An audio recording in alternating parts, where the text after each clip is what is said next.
जैसा कि आपको ज्ञात होगा 8 अप्रैल 2024 को बहुत से राज्यों की एसएलपी माननीय सुप्रीम कोर्ट में लगी हुई है सुने जाने के लिए। स्पेशली उत्तर प्रदेश की श्री गुड्डू सिंह जी की जो याचिका थी, इसके अलावा मध्य प्रदेश की क्लेरिफिकेशन एप्लीकेशन भी लगी हुई है। इसके अलावा उत्तराखंड हाईकोर्ट ने जो जजमेंट दिया था ऑनगोइंग भर्तियों से बीएड को बाहर करने के लिए, उसको चैलेंज करते हुए भी मामला सुप्रीम कोर्ट में 8 अप्रैल को ही सुने जाने को लगा है। हालांकि उसकी बेंच अलग है।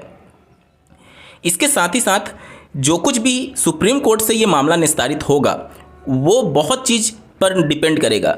अब सुप्रीम कोर्ट देखिए, जिस प्रकार से उन्होंने लास्ट हियरिंग में आंकड़े मांगे हैं उससे कहीं ना कहीं स्पष्ट है कि सुप्रीम कोर्ट बीच के रास्ते पर काम कर सकती है, क्योंकि रिक्त पदों का आंकड़ा मांगना और बीएड अभ्यर्थियों को इक्विवेलेंट करना 6 माह के ब्रिज कोर्स के साथ, ये चीज़ें पॉसिबल हैं या नहीं, इसके संदर्भ में यूनियन ऑफ इंडिया से जवाब मांगा गया है। यानी कहीं ना कहीं सुप्रीम कोर्ट राहत देने की तरफ आगे बढ़ रही है।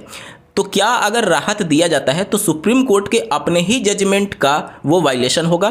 कहीं ऐसा तो नहीं कि 11 अगस्त 2023 को जो सुप्रीम कोर्ट ने जजमेंट दिया है, अगर यहाँ से राहत मिलती है तो वो उसको ओवर रूल करने लगेगा? ऐसी बहुत सारी परिस्थितियाँ होती हैं और इन सभी चीज़ों को एग्जामिन करने के बाद ही ऑनरेबल सुप्रीम कोर्ट अपने जजमेंट को लिखेंगे, क्योंकि यहाँ पर कोई एक पक्ष नहीं है। केवल बीएड रहता तब ये प्रकार की चीज़ें हो सकती थी, क्योंकि इसका अपोज करने वाले डीएलएड के एडवोकेट्स भी उपस्थित होंगे और निश्चित तौर पर जब जजमेंट लिखा जाएगा या फिर जब ऑर्डर दिया जाएगा तो दोनों के दलीलों को सुनने के बाद से कि इसका दूरगामी क्या इंपैक्ट पड़ सकता है, उसके बाद ही ऑनरेबल सुप्रीम कोर्ट अपना जजमेंट देगी।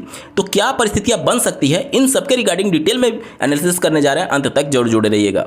नमस्कार दोस्तों, मेरा नाम है नीरज, आप देख रहे हैं कैरियर बिट यूट्यूब चैनल। अगर आप इस चैनल पर पहली बार विजिट कर रहे हैं तो इसको सब्सक्राइब करते हुए बेल आइकन को प्रेस करना ना भूलें। सबसे पहले शुरुआत करते हैं छत्तीसगढ़ से। छत्तीसगढ़ में अभी हाल ही में हाईकोर्ट ने जजमेंट दिया है कि वहाँ से जो अपॉइंटमेंट हुआ था वो 11 अगस्त 2023 के बाद बीएड अभ्यर्थियों को अपॉइंटमेंट मिला था। अगर आपको ज्ञात हो, उत्तर प्रदेश, माफ़ कीजिएगा, बिहार के 7वें चरण की जो शिक्षक भर्ती थी यानी टीआरई 1 में स्टेट ऑफ बिहार के एसएलपी के बाद जो बीएड कैंडिडेट के द्वारा ऑनरेबल सुप्रीम कोर्ट का दरवाजा खटखटाया गया था, उनके जजमेंट में ऑनरेबल सुप्रीम कोर्ट ने साफ शब्दों में लिखा हुआ है कि 11 अगस्त के बाद ये तो क्लियर है कि कोई भी बीएड ज्वाइन नहीं कर सकता। यानी छत्तीसगढ़ वाला मामला बिल्कुल क्लियर कट है कि उनकी ज्वाइनिंग ही चूंकि 11 अगस्त के बाद हुई है, इस वजह से वहाँ पर बीएड अभ्यर्थियों को राहत नहीं मिल सकता। अब यहाँ पर बहुत सारे अभ्यर्थियों का ये डाउट है कि हाई कोर्ट से अभी जजमेंट आया तो क्या हम उसे सुप्रीम कोर्ट में चैलेंज कर सकते हैं? बिल्कुल कर सकते हैं, आपके लिए रास्ते खुले हुए हैं, लेकिन क्या आपको राहत मिलेगा, ये सोचने वाली बात है। जब हाई कोर्ट ने बीएड अभ्यर्थियों की काउंसलिंग पर रोक लगा दिया था छत्तीसगढ़ में, तो वहाँ पर आपको ज्ञात होगा कि बीएड अभ्यर्थियों के द्वारा इस मैटर को सुप्रीम कोर्ट में चैलेंज किया गया। सुप्रीम कोर्ट ने उनको अलाउ तो किया पार्टिसिपेट करने के लिए काउंसलिंग में, लेकिन मेरिट और लॉ के बेस पर हाईकोर्ट को डिसाइड करने के लिए उन्होंने निर्देशित कर दिया। हाईकोर्ट ने चूंकि मामला डिसाइड कर दिया 11 अगस्त 2023 के जजमेंट के हिसाब से, तो जब भी ये मामला सुप्रीम कोर्ट में जाएगा तो सुप्रीम कोर्ट इन सभी चीज़ों को एग्जामिन करेगी कि हमने ही आपको भेजा था हाईकोर्ट में और हाईकोर्ट ने चूंकि मामला डिसाइड कर दिया है और सुप्रीम कोर्ट का ही जजमेंट है कि 11 अगस्त के बाद कोई भी बीएड अभ्यर्थी ज्वाइन नहीं कर सकता। ये 7वें चरण की जो शिक्षक भर्ती है बिहार वाले, उस ऑर्डर में ये बातें मेंशन हैं। तो कहीं ना कहीं छत्तीसगढ़ वाले मामले में ये बिल्कुल क्लियर कट है कि वहाँ पर बीएड अभ्यर्थियों को शायद राहत ना मिले। शायद वर्ड मैं इसलिए यूज कर रहा हूँ क्योंकि सुप्रीम कोर्ट का खुद का विशेषाधिकार है कि वह अपने पुराने जजमेंट को भी ओवर रूल कर सकती है।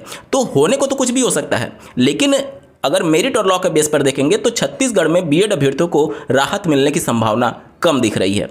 आगे आप इस वीडियो के साथ बने रहिएगा, क्योंकि क्या परिस्थितियां होंगी, क्योंकि कोई भी चीज़ अगर सुप्रीम कोर्ट में होती है तो उसके पास्ट और फ्यूचर के केसेस पर इम्पैक्ट पड़ता है और इन सभी को ध्यान में रख करके सुप्रीम कोर्ट अपना जजमेंट देती है कि कहीं उनका पास्ट वाला जजमेंट या फिर फ्यूचर में इसके क्या दूरगामी प्रभाव हो सकते हैं, इन सबको ध्यान में रख करके जजमेंट दिया जाता है। और वहाँ पर कोई एक पक्ष नहीं है, बीएड भी है, डीएलएड भी है, साथ ही साथ शिक्षा मित्र भी है। तो सारे दलीलों को सुनने के बाद ही ऑनरेबल जस्टिस अपना जजमेंट देंगे और जो भी जजमेंट देंगे उनको ऑर्डर में ये लिखना पड़ेगा कि किस आधार पर ये जजमेंट दिया जा रहा है। हाई कोर्ट या फिर सुप्रीम कोर्ट के जो भी ऑर्डर होते हैं उसमें आपको कारण भी बताया जाता है कि क्यों ये चीज़ें हो रही हैं। ठीक है, तो छत्तीसगढ़ की तो बात हो गई। उसके बाद से बात कर लेते हैं बिहार का मैटर। देखिए, बिहार वाले मैटर में सुप्रीम कोर्ट में डायरेक्टली एसएलपी नहीं है। बिहार वाले मैटर में जो एसएलपी है वो पटना हाई कोर्ट में है। अब पटना हाई कोर्ट में जो एसएलपी दायर की गई है वो फ्रेश एसएलपी नहीं है, बल्कि रिव्यू पिटीशन है। और रिव्यू किसके लिए? जो पटना हाई कोर्ट ने जजमेंट दिया था। पटना हाई कोर्ट का अगर आप कोर्ट ऑर्डर देखेंगे 6ठे चरण की शिक्षक भर्ती से संबंधित, हाईकोर्ट ने साफ कहा है कि इंडियन कॉन्स्टिट्यूशन के आर्टिकल के हिसाब से हम बंधे हुए हैं सुप्रीम कोर्ट के जजमेंट से। तो जब आप उन्हीं कोर्ट के पास रिव्यू कराने गए हैं तो अभी भी तो वो आर्टिकल से बंधे हुए हैं, तो वहाँ से राहत मिलने की संभावना कम है या फिर ये कहिए कि संभावना है ही नहीं।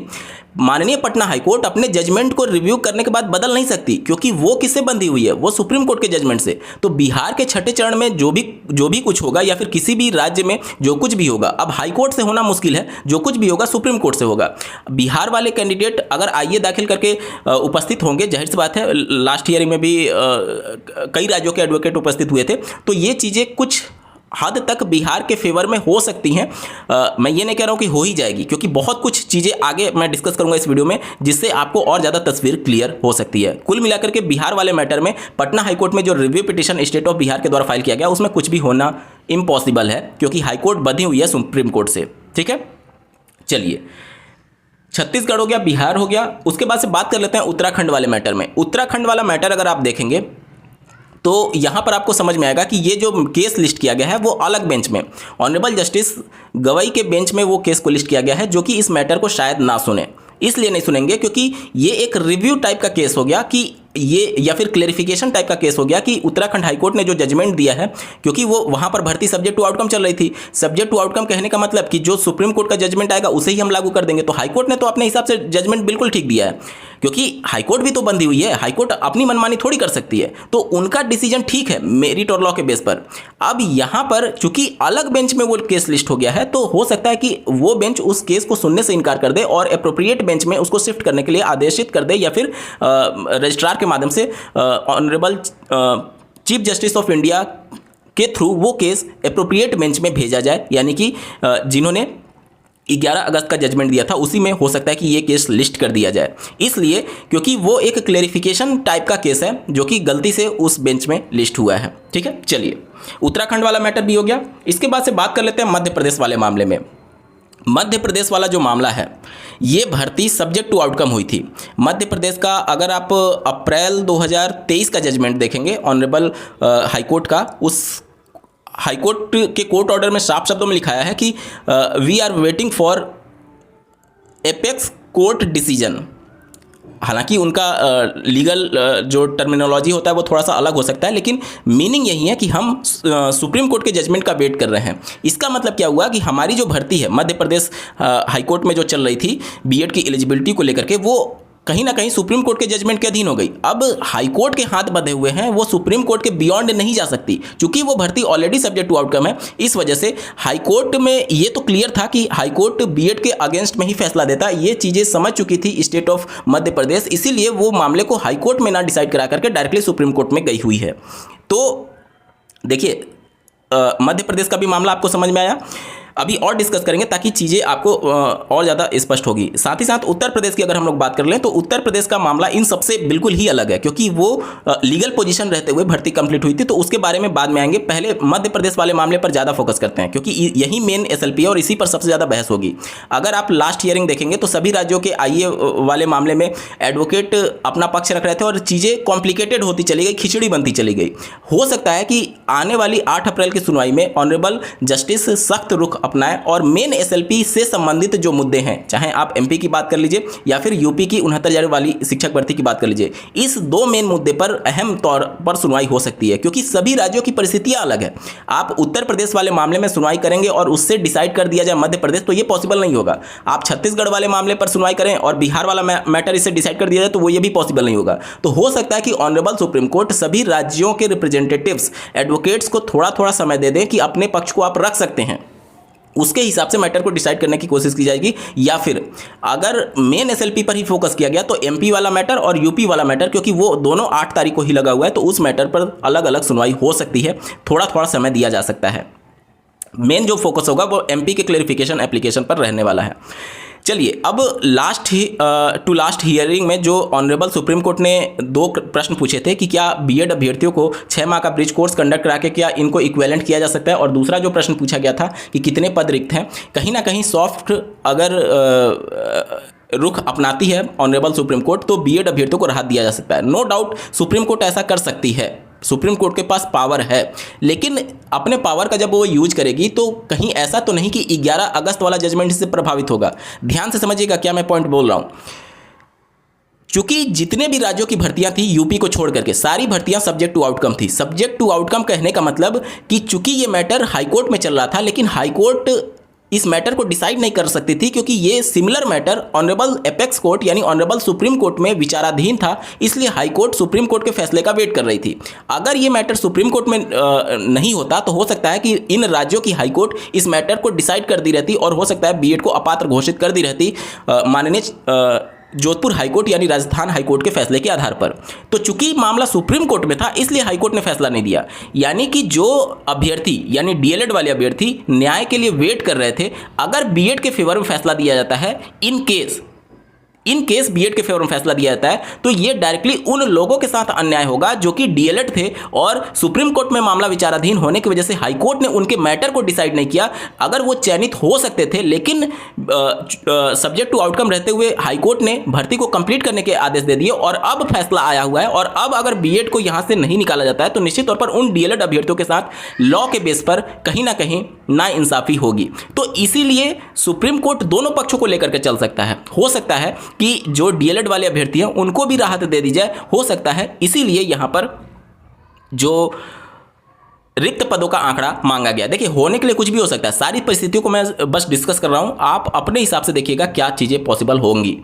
इसके बाद से बात कर लेते हैं कि मान लीजिए बीएड को राहत दिया गया तो इसका दूरगामी इंपैक्ट क्या पड़ेगा। 11 अगस्त वाला जजमेंट तो कहीं नहीं प्रभावित हो जा रहा है, ध्यान से समझिएगा। भर्ती सब्जेक्ट टू आउटकम थी, यानी कि ये जो बीएड के फेवर में ज्वाइनिंग हो चुकी है जिन भी राज्यों में, मध्य प्रदेश, छत्तीसगढ़, बिहार और स्पेशली इन राज्यों में, तो यहाँ का अगर आप मैटर देखेंगे तो चूंकि भर्ती सब्जेक्ट टू आउटकम थी, यानी कि इन बीएड अभ्यर्थियों को राज्य सरकार की ये जिम्मेदारी थी कि जो उनको अपॉइंटमेंट मिल रहा था उन अपॉइंटमेंट में साफ तौर पर लिखना था कि आपकी भर्ती सब्जेक्ट टू आउटकम है और माननीय सुप्रीम कोर्ट के जजमेंट से आपकी अपॉइंटमेंट प्रभावित हो सकती है। यानी ये सारे अभ्यर्थी जो फ्रेश बीएड अभ्यर्थी हैं उनके इक्विवेलेंट हैं। क्यों इक्विवेलेंट है? क्योंकि जो 11 अगस्त का जजमेंट है उससे डायरेक्टली ये सब्जेक्ट टू आउटकम वाली भर्ती भी प्रभावित हो रही है, बीएड कैंडिडेट, और जो फ्रेश बीएड कैंडिडेट है वो भी प्रभावित है। फ्रेश तो बिल्कुल ही क्लियर है कि 11 अगस्त के बाद इनकी ज्वाइनिंग नहीं हो सकती है, और चूंकि इन राज्यों की भर्तियां जो थी वो भी सब्जेक्ट टू आउटकम थी, इस वजह से ये भी ज्वाइन नहीं कर सकते। लॉ के बेस पर ये चीजें पहले भी कई बार हो चुकी हैं, मतलब कि सब्जेक्ट टू आउटकम है तो डायरेक्टली वो जजमेंट लागू कर दिया जाएगा। यानी कि अगर लॉ के बेस पर देखेंगे तो जो फ्रेश बीएड कैंडिडेट हैं और जो ज्वाइन कर चुके बीएड कैंडिडेट हैं वो दोनों एक ही पैमाने पर हैं। और अगर यहां से सब्जेक्ट टू आउटकम मैटर रहते हुए बीएड को राहत दी जाती है सुप्रीम कोर्ट के द्वारा तो कहीं ना कहीं ये आर्टिकल 14 का डायरेक्टली उल्लंघन होगा कि वो बीएड कैंडिडेट जो फ्रेश बीएड कैंडिडेट है और 11 अगस्त के जजमेंट से प्रभावित होकर के वो प्राथमिक में पात्र नहीं हो सकता, और सब्जेक्ट टू आउटकम होने की वजह से लॉ के बेस पर वो बीएड कैंडिडेट जो कि अपॉइंटेड है, चूंकि वो भी 11 अगस्त से डायरेक्टली प्रभावित है क्योंकि सब्जेक्ट टू आउटकम थी, और उसको अगर ज्वाइनिंग मिल गई और 11 अगस्त के आधार पर फ्रेश कैंडिडेट पात्र नहीं हो रहा प्राइमरी में, तो ये डायरेक्टली आर्टिकल 14 का वायलेशन होगा। देखिए ये छोटी छोटी पॉइंट्स है जो कि निश्चित तौर पर सुप्रीम कोर्ट में इन सभी मैटर्स पर चर्चा होने की संभावना है।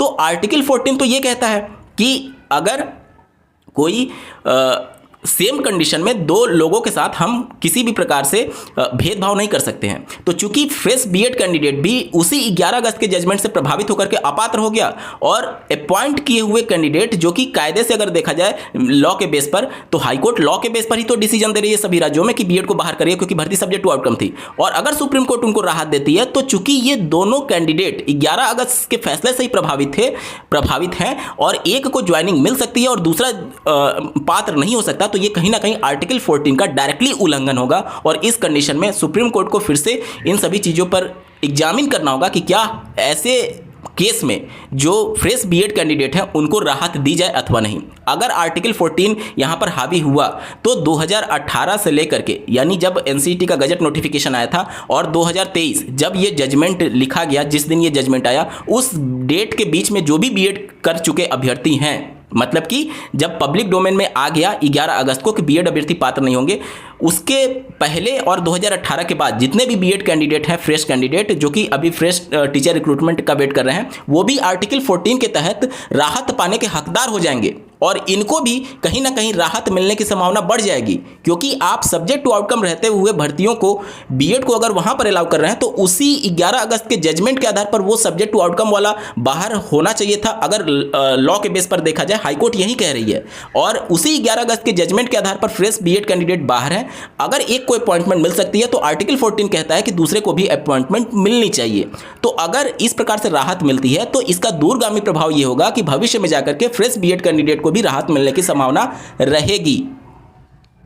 ठीक है, अब आते हैं, देखिए यही सब मेन पॉइंट है जिस पर ऑनरेबल सुप्रीम कोर्ट जो है वो डिस्कशन करेगी कि क्या इसका दूरगामी इंपैक्ट हो सकता है। जो आंकड़े मांगे गए हैं वो निश्चित तौर पर बीच के रास्ते निकालने के लिए ही मांगे गए हैं, क्योंकि इससे पहले जब मैटर को सुना जा रहा था तो कभी भी रिक्त पदों के आंकड़े या फिर इन सभी, क्या इनको 6 माह का ब्रिज कोर्स कंडक्ट करा के चीज़ें पॉसिबल हो सकती हैं, इस प्रकार का कभी भी सुप्रीम कोर्ट ने एग्जामिन नहीं किया था या फिर प्रश्न नहीं पूछा था। वो जब भी ब्रिज कोर्स की बात आती थी, ऑनरेबल जस्टिस साफ इनकार कर देते थे कि ब्रिज कोर्स जैसी कोई चीज़ नहीं होनी चाहिए।